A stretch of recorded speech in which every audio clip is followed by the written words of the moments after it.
What's going on, guys? It's me, Counting Sheep 123, back at you with another video because it's Sunday, and every other Sunday means video from Counting Sheep 123. The green screen might not be as good this time, I'm not sure. Okay, so what I am here to talk to you about today is SuperBomberman R, of course. I beat this game, SuperBomberman R. A lot of people don't like this game, and I know that. I've heard it before I received this game for my birthday. I didn't really know what to think about it, except that it's a Bomberman game. You know, it's overhead view. You just place bombs, move away, run away, have the blocks explode, and you just do it pretty much all over again.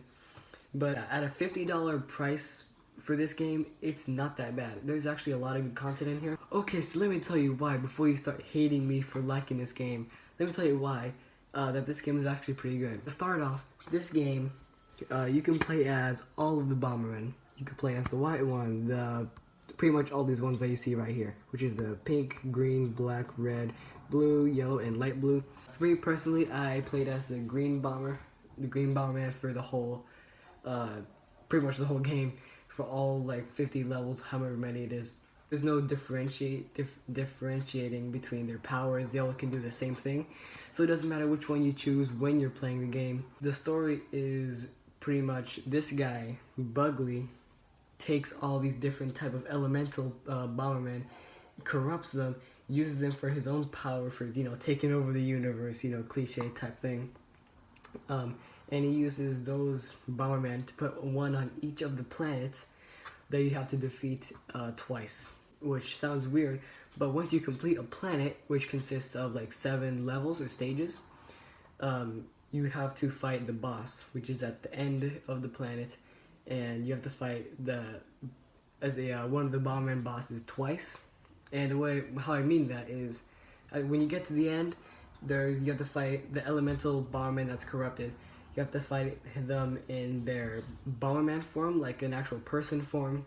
On like this little level, just like all the other stages, and you have to defeat him in that form, and then you have to defeat the Bomberman in their boss form, and then that's pretty much the actual boss fight. I had a pretty easy time defeating the corrupted Bomberman in their regular like human form, but I had a hard time in their boss form, obviously.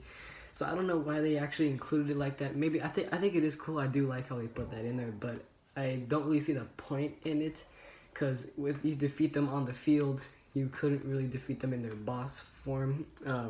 But I mean, whatever. That's like the one thing that I noticed.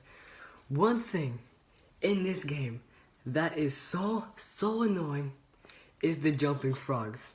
You're thinking, well, what's the jumping frogs? Oh, let me give you a chance to learn about the jumping frogs.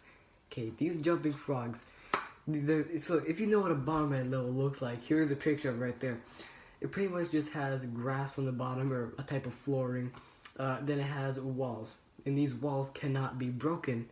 Some walls can't be broken. Those are the ones that you place a bomb next to, it explodes, and you can continue down that path and further explode the level to defeat all the enemies. Well, the game designers were like, oh, how about we put in a frog that can jump over the walls, so that the players have a hard time completing the stage. Oh, that sounds like a great idea, the game developer, designer, whatever, I don't care. But anyways, they added jumping frogs that can jump over the walls, and it's so annoying because if you're in a tight space, that's just one more block a tile that you can't go on, because if you go on it, the frog will kill you. So you gotta like strategize a lot. This game is pretty much a strategy game, not as much as a puzzle game. But it does involve a lot of strategic thinking and quick fire thinking, or else you will get defeated and have to do the stage again. Which is nothing I should probably mention. In this game, you can't really have like a game over type of thing. It's more of like a restart the level, but you can always able to restart as long as you have. I did it on beginner mode, I forgot the smallest starter mode. So you have 10 lives. And you have those 10 lives for the whole planet. So you gotta complete like 10 stages or 7, however many it is, with 10 lives. But if you die, if you lose 10 lives, which you're bound to do, I'm already gonna tell you that. If you're beginner mode, you can spend 10 coins and you can get, boom, 10 lives back, go at it again. And it lets you start from the stage that you were on, so you don't got restart from the whole way back.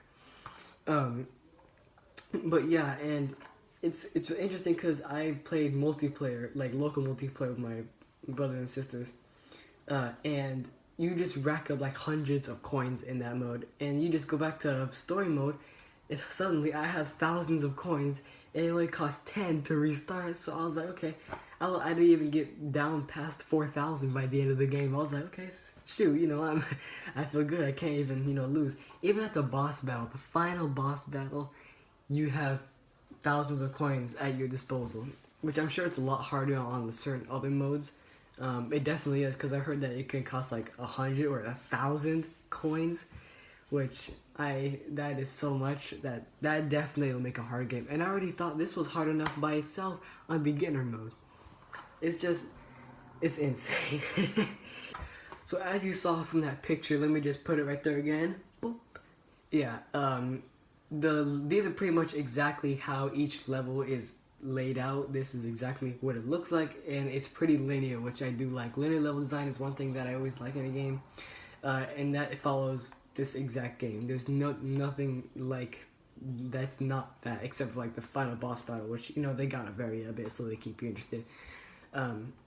But they all look exactly like that, and it's good because I don't want to have different types of levels, and well, not too many different types. Obviously a certain amount is good, but I do like how they stuck with all like the classic layout and everything, which is really nice. So I did like that. That was one of the best things about this game. Okay, now let me tell you about when I beat the game. So this is really cool.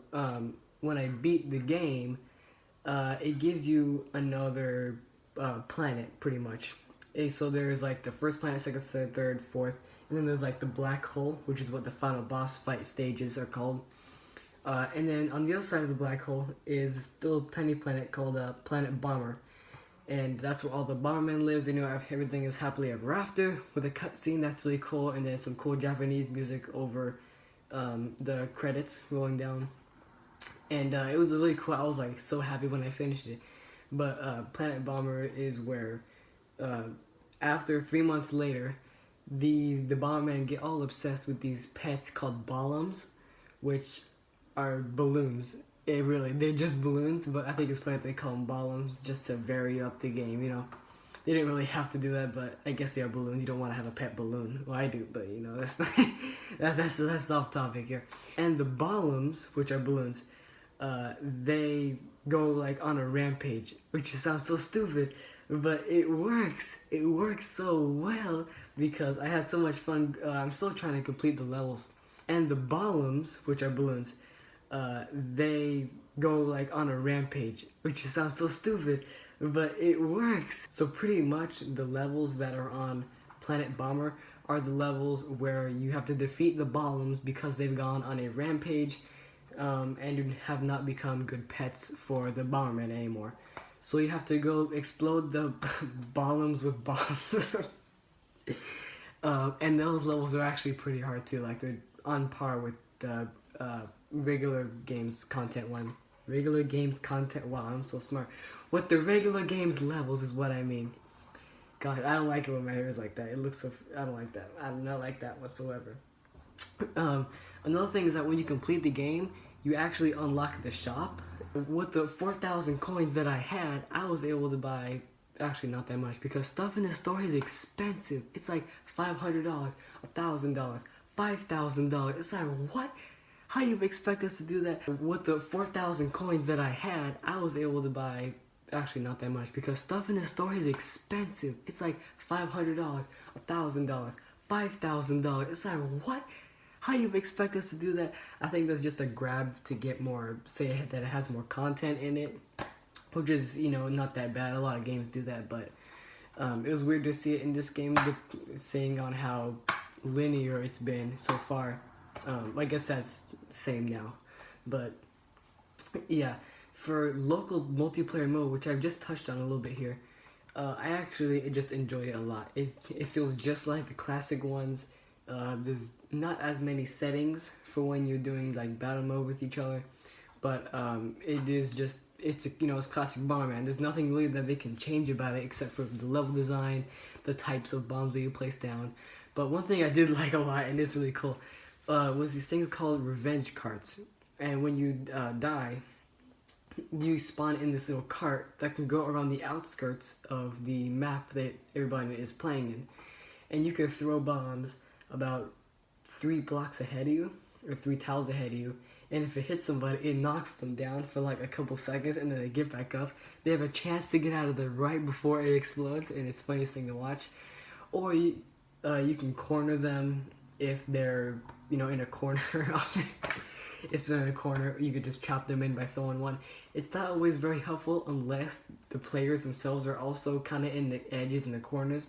Otherwise, you can't throw them very far, and it doesn't help. But if you do manage to defeat one of the bombers, then you take their spot, and all their power-ups go spreading across the map, so you get to pick those up as well. And that's probably one of my favorite things about the game, actually.